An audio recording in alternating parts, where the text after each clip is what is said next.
मौसम कैसा भी हो, बारिश हो या ना हो, गर्मी हो या सर्दी, मेरे घर में पकोड़े बहुत पसंद किए जाते हैं। और अगर बात हो क्रिस्पी आलू के पकोड़ों की, जिसे मेरे बच्चे बतासे आलू भी कहते हैं, तो फिर तो प्लेटों की प्लेटें भी खाली हो जाती हैं। बिस्मिल्लाहिर्रहमानिर्रहीम, अस्सलामुअलैकुम। तो ताहा होम व्लॉग्स में खुशामदीद। तो आज मैं वही आलू के बतासे या आलू के क्रिस्पी पकौड़ों की रेसिपी आज आपके साथ शेयर करने जा रही हूँ, जो मैं अपने घर में बनाती हूँ और मेरी फैमिली को बहुत पसंद है।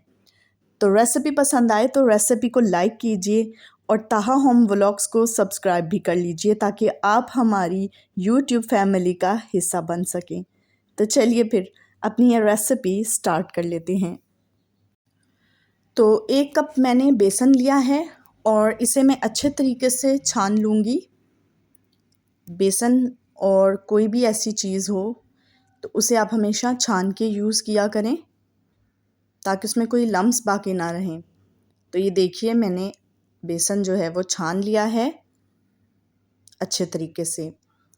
तो अब इसके अंदर मैं ऐड करूँगी, इसको क्रिस्पी बनाने के लिए 1 टेबलस्पून कॉर्नफ्लोर, और या आप 1 टेबलस्पून चावलों का आटा भी ले सकते हैं, और इवन के 1 टेबलस्पून आप इसमें मैदा भी शामिल कर सकते हैं।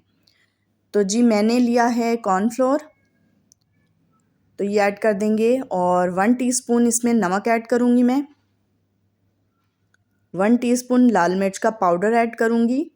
अच्छा, इसमें मसाले थोड़े से ज़्यादा जाते हैं तो जिससे इसका टेस्ट बहुत इन्हांस होता है। 1 टीस्पून धनिया पाउडर ऐड करूँगी, और 1/4 टीस्पून हल्दी पाउडर ऐड करूँगी। इन मसालों से ना बहुत ही ज़बरदस्त सा टेस्ट आएगा पकोड़ों में, तो कोई भी मसाला कोशिश कीजिएगा कि आप स्किप ना करें। तो 1 टीस्पून भर के मैं कुटी हुई लाल मिर्च ऐड करूँगी, मैं हरी मिर्चें ऐड नहीं कर रही हूँ। और 2 पिंच जो है ना, मैं इसके अंदर अजवाइन ऐड कर रही हूँ, यानी कि 1/4 टीस्पून तकरीबन आप अजवाइन ऐड कर लीजिए। अब इन सारी चीज़ों को अच्छे तरीके से पहले मैं मिक्स करूँगी,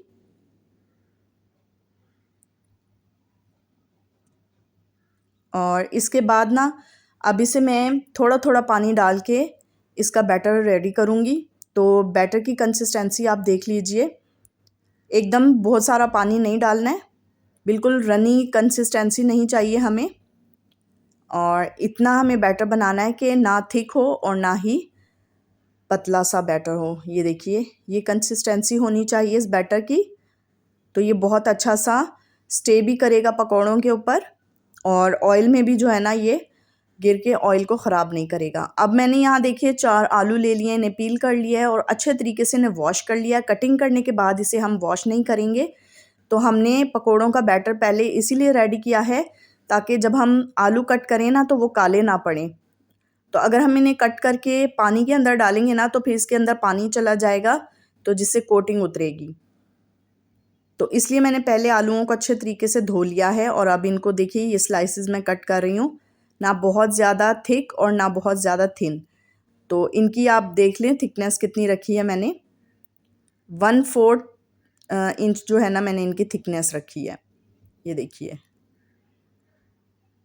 बस इतनी थिकनेस रख के हम सारे स्लाइसेस कट कर लेंगे। और ये देखिए, मैंने सारे स्लाइसेस कट कर लिए हैं और बैटर भी हमारा रेडी है। तो मैं आपको दिखाती हूँ, चेक करवाती हूँ कि जब हम बैटर इस आलू के स्लाइस के ऊपर लगाएंगे ना तो वो किस तरीके से नहीं उतरेगा। ये देखिए, अभी मैं आपको दिखाती हूँ। ये हमने एक स्लाइस लिया और इस बैटर के अंदर डिप किया अच्छे तरीके से। तो ये देखिए, ये देखें, बिल्कुल भी इसके ऊपर से गिर नहीं रहा है, और जब मैंने झटका है ना तो फिर ये थोड़ा सा बैटर गिरा है। तो ये कंसिस्टेंसी होनी चाहिए, और देखिए इस तरीके से ना ये इस पर स्टिक कर जाएगा। तो चलिए अब इन्हें फ्राई करने की तरफ चलते हैं।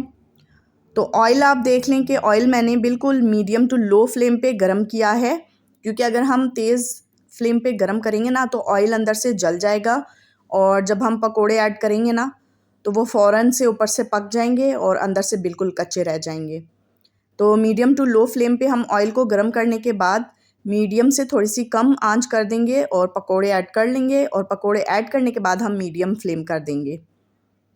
तो तकरीबन 2 से 3 मिनट एक साइड पे लगेंगे और 2 से 3 मिनट पकने के बाद एक साइड पे लगेंगे तो ये गोल्डन ब्राउन हो जाएंगे। तो ये देखिए, अभी बिल्कुल भी इन्हें नहीं छेड़ेंगे।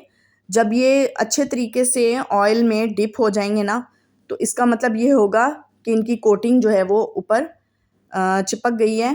तो फिर इनको हम थोड़ा सा हिला सकते हैं। ये देखिए, आपको नज़र आ रहा है कि ये नीचे की तरफ से थोड़े से गोल्डन हो गए हैं। तो अब इनकी साइड हम जो है ना चेंज कर लेते हैं। ये देखिए, हल्का सा कलर ना ऊपर साइड पे भी आने लग जाता है, तो इससे पता चल जाता है कि ये बिल्कुल परफेक्टली एक साइड से गोल्डन हो चुके हैं। अब इनको टर्न करने का टाइम है। और जब हम एक साइड से इन्हें गोल्डन कर लेते हैं और दूसरी साइड से टर्न करते हैं ना, तो फिर ज़्यादा टाइम नहीं लगता है। जस्ट 1 मिनट में ही ना दूसरी साइड से ये गोल्डन हो जाते हैं। तो इस चीज़ का आपने ख़ास ध्यान रखना है कि पकोड़े जो है ना ज़्यादा देर दूसरी साइड से नहीं तलने, वरना ये काले पड़ने लग जाएंगे। तो जी, एक साइड से जब गोल्डन हो जाएं और इन्हें मैंने टर्न कर लिया और देन 1 मिनट के बाद ही ये बहुत अच्छे दूसरी साइड से भी गोल्डन हो चुके, तो इन्हें निकाल लेते हैं।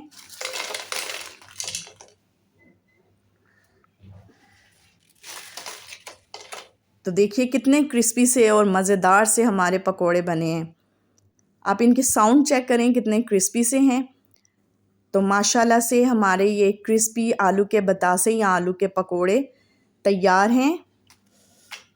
तो अब इनकी मैं आपको साउंड मज़ीद चेक करवाती हूँ कि ये कितने क्रिस्पी हैं। ये देखिए, माशाल्लाह से बहुत ही ज़बरदस्त,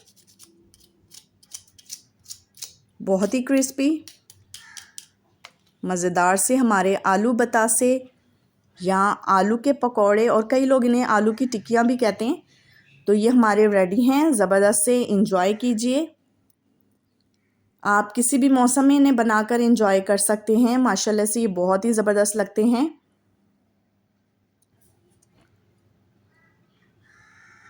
तो जो रेसिपी मैंने आपके साथ शेयर की है ये परफेक्ट है। तो आप इसी क्वांटिटी से मसाले ऐड करें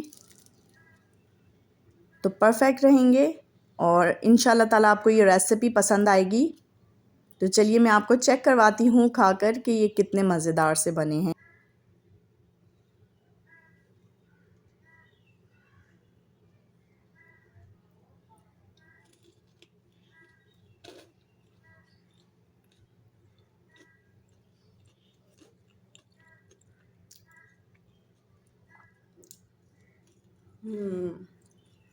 माशाल्लाह बहुत ज़बरदस्त हैं। Very tasty and very yummy. तो आप भी इस रेसिपी को ट्राई कीजिए, अपना फीडबैक ज़रूर दीजिएगा। मैं मिलती हूँ आपसे नेक्स्ट वीडियो में। तब तक के लिए मुझे दीजिए इजाज़त।